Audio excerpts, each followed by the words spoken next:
let me move on to the state of health care in America for a second here. Dick Cheney, in 2005, he got Halliburton completely exempted from the Clean Water Act. And as a result, you have this flammable tap water around in the country due to the fracking. Now, the FDA recently approved unregulated planting of genetically modified alfalfa seeds. One of the very first actions of the new Republican Congress is an attempt to get rid of the Clean Air Act. So the entire environment, which is the source of the economy, is being destroyed from within. The very foundation is being destroyed. How come people don't understand that if you destroy the ecology and the environment, you're destroying the economy? There's no self-interest in that, correct? Correct. And by the way, don't only blame the Republicans. Look at Obama's new budget. They're cutting about 30% out of the EPA.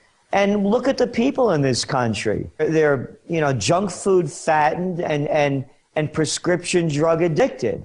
They don't know what's going on. And the fracking, by the way, that's happening right where we are, up in Kingston, New York, right north of us. And there are loads of protests going on and trying to stop it. At the same time, they're running these ads on TV, the industry, about how wonderful it is for all of us, the jobs it's going to create, and how it's going to lower energy costs, and of course, make us free from Mideast oil. So, the people, again, they're only thinking short term. Is there a job in it for me? And do I have to pay less for fuel? Let's remember, this is not a society that is really that bright on not only local issues or national issues, but they don't have a clue for the most part of what's going on globally. So the advertisements and the lure of jobs and cheap energy are probably more of a swaying point than it's killing you. Because if they cared about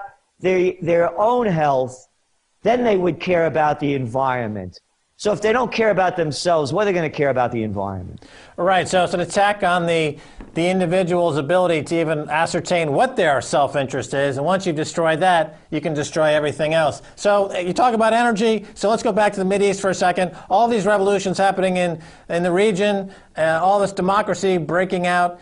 It seems like the odd man out here would be Israel. Is that true? And if so, what's going to happen now in Israel going forward in their relationship with their neighbors? Well, we're hearing from reports from Lebanon that Israel may invade Lebanon. And we're hearing from the head of Hezbollah saying that if such an invasion happens, the Lebanese are going to invade Israel. And we're also hearing this noise from Israel about an Iranian ship going through a warship going through the Suez Canal. What's the big deal? One Iranian warship going through the Suez Canal? What do they have? The Fifth Fleet of the United States in Bahrain? So what they're doing is they're trumpeting it up because Israel's going to be losing support in the long term as these monarchies and dictatorships not are only overthrown, but there's so much flux in the Middle East that they're not going to be worrying about Israel anymore. They're going to be worrying about their own hometown, whether it's in Egypt, Bahrain, Saudi Arabia, or anywhere else. So we believe that there's going to be more and more flare-ups coming out of Israel, whether it has to do with Gaza, the West Bank, more settlements, or a possible incursion into Lebanon. And of course, there's always that boogeyman, Iran.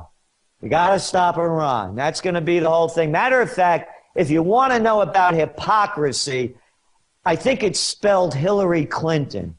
She just came out about how terrible the regime is in Iran and how they wouldn't allow internet freedom or the people to protest, as the United States was supporting Mubarak for 30 years and over $40 billion worth of U.S. money as they shut down the internet, as they supported a dictatorship. So rather than her addressing that, she's throwing it back over to Iran. So that's what we're looking at now, Max, the Middle East once again.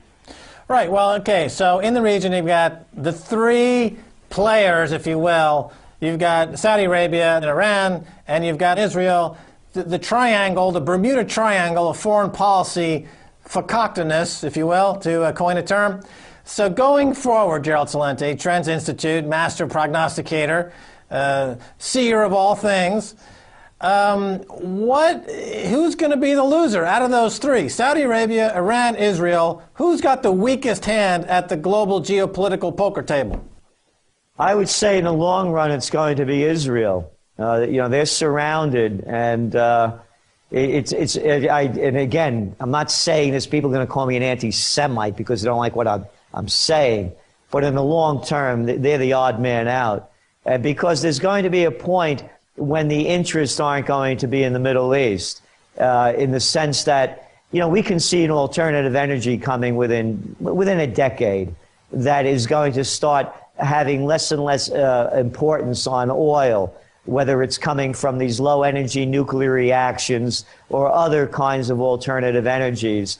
And the fact is, these countries, as I mentioned, whether it's Egypt, Libya, Algeria, you name the Turkey, they're going to have their own problems. There are not going to be a lot of people caring about Israel in the future, as we see it. We think they're going to take the biggest hit because these other countries, they're going to also be in civil war. So we're going to see civil war to regional war to the Great War.